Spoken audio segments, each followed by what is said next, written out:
I might shut my eyes while I'm singing it so that I'm not as embarrassed.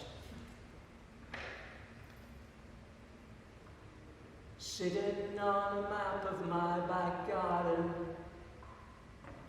wondering what I am going to do.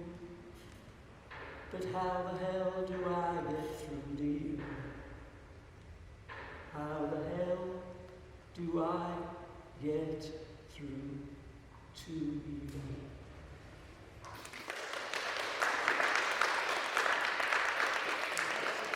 When people present to mental health services, or indeed to other services with mental health difficulties, as doctors we need to think about our approach to that from a number of different perspectives. People sometimes talk about a biopsychosocial angle, thinking about the biological. Our disciplines are rooted in science, but more importantly than that, or at least running through that, should be a recognition that the psychological and particularly the social aspects of people's care is equally important in helping them to overcome their struggles. My experience is that doctors and students sometimes struggle to understand the importance of the social element of a person's care and help.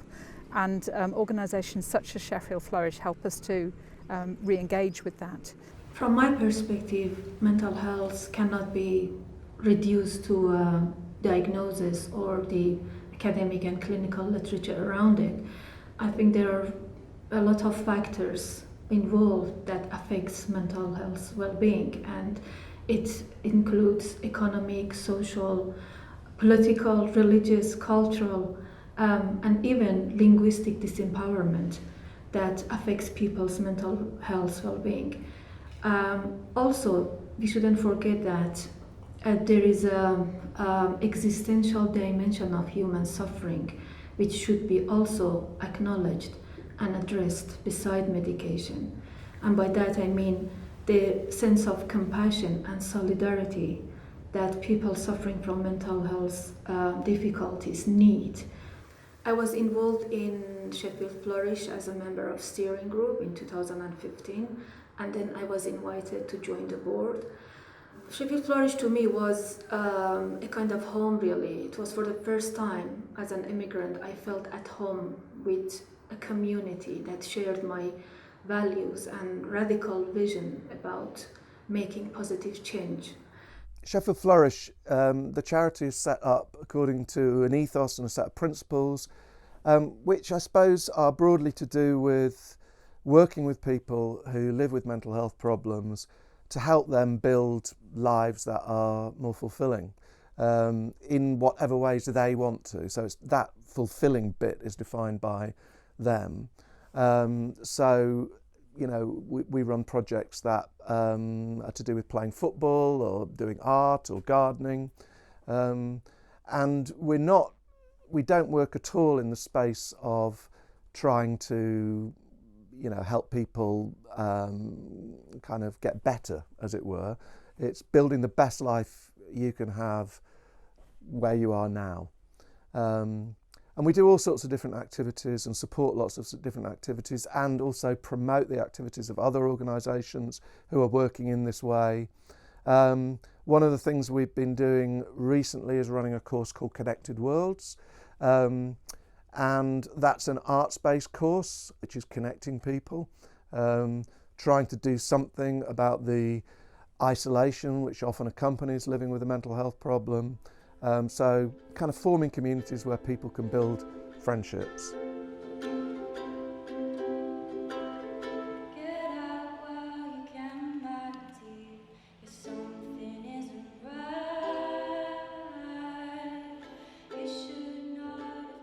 I moved to Sheffield in 1991 from Portsmouth. I was working at a pizza restaurant.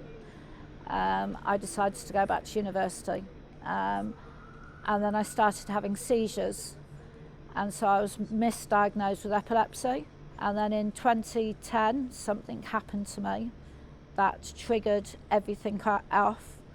Even though I'd faced challenges and faced the challenging jobs that I'd done, it triggered it off again. I started having seizures again. I was diagnosed with post-traumatic stress disorder, severe anxiety, and dissociative disorder. It made me scared to go out with my son, who was only 9 at the time, because I was scared that if I passed out, somebody might snatch him. So I started to develop social phobia and social isolation. My son was my carer. He was the one, I only went out with him. I occasionally went out with friends, but you find that friends start to disappear when they ask you to go out and you say you can, and then you say you can't. They start to disappear, and it becomes very, very hard, and you become socially isolated. I ended up with, as a young teenager, having depression, and I tried to commit suicide at 3 different times when I was 13, 14. Nobody knew. My family still don't know. It had to be quiet. I kept it quiet. It all had to be internal. And I went to young adulthood in the same way, had to keep it all in. Wanted many times to commit suicide again, but I had resolved, I had told myself that this is wrong. I don't deserve to die. I really don't deserve to die. I have to stay here. So I didn't try to commit suicide again for a long time. But I had to be silent, always. And when I found Sheffield Flourish and the creative writing, I started writing poetry, which I thought I was incapable of doing, but I started writing it. And the other people in the group shared their poems, and I was encouraged to share my poems, which I did. And I found my voice. So the Connected Worlds course involves a series of activities and workshops. And we decided to run this course for people of Sheffield, so they connect to each other, and then at the same time we explore how this connection nexus affects people's lives, their connection with themselves, the connection with their own stories, connection with the city, with mental health services, and how it empower or disempower them. I've lived with mental health problems my adult life, throughout my adult life. I first saw a psychiatrist when I was 14, and I still live with mental health problems today, more or less on a daily basis. My experiences of using mental health services was a really difficult and unpleasant one. The gist of my story got crumpled in the wrapper and fell into the lining of your favourite coat. Pour me a drink, love, and I'll pour one for you. Let's dissolve ourselves and relocate each other's pulses from... The development of compassion in our workforce in general, and in medical students and doctors in particular, is an absolutely crucial element of training and workforce development. One of the things that involvement with the arts can do is to break down that barrier between the professional and the service user, or the person in distress, to encourage us to reflect on our own strategies for building our strengths and a sense of resilience in ourselves. I mean, well, it started off as a small group, which was quite good. The first day I walked in and it was a large group, I felt like turning around and running away. It was absolutely terrifying, but I got over that. And to be able to overcome that challenge when you have been socially isolated and alone, being alone is horrible, and we need those social interactions, and sticking people on drugs is not enough. We need those social interactions. It's clinically written that we need those social interactions, that we need hugs and talking to people, and instead of just being sat in the house watching TV and getting hooked on Jeremy Kyle, which is not good for anybody, trust me. We need those social interactions. It's just, I can't express enough just being around people to be able to talk to people, to have that supportive environment. Like I said before, you don't need a support group. Support groups are fantastic, I'm not knocking them, but to have that supportive environment, it was so positive.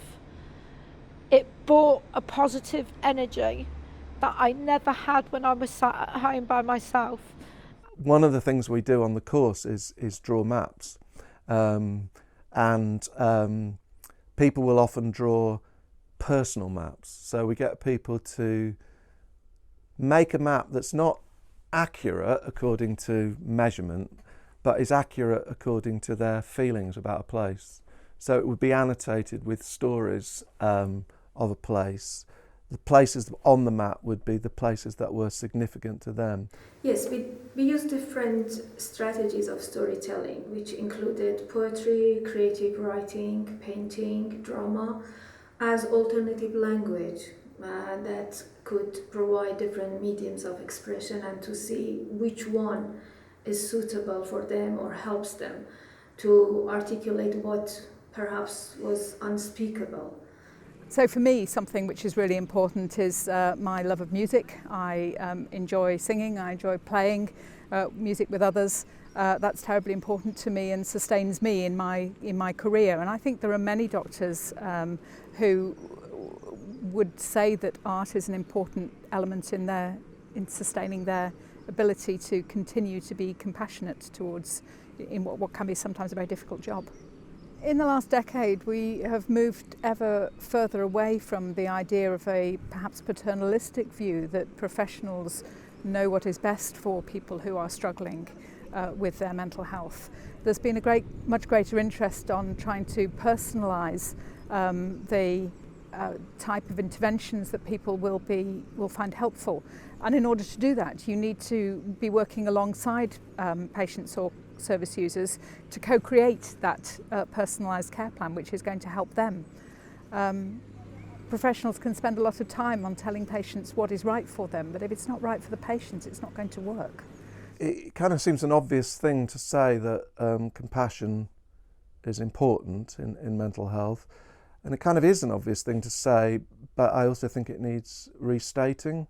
So, we've constructed a vast edifice of services to try and support people struggling with their mental health, and ultimately behind that edifice is an idea of caring for each other, actually being bothered that someone is not well. And that's why we fund the NHS through our taxes, because we believe as a society we have an obligation to each other to care for each other.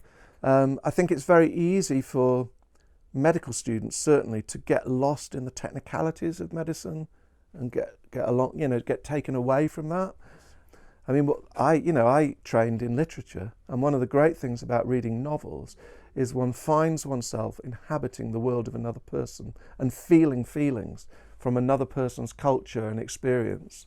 So I don't think it's easy, but I do think qualities such as empathy, compassion and care are vital to keep hold of. And I also think that, those qualities can lead us to places that are uncomfortable, such as being angry on behalf of people who are experiencing injustice, unable to access the services they need. And that is okay. I think, it's all right for us to be angry on behalf of our fellow human beings, and we should be. We have an obligation to be angry and to act on that anger in ways which hopefully are constructive.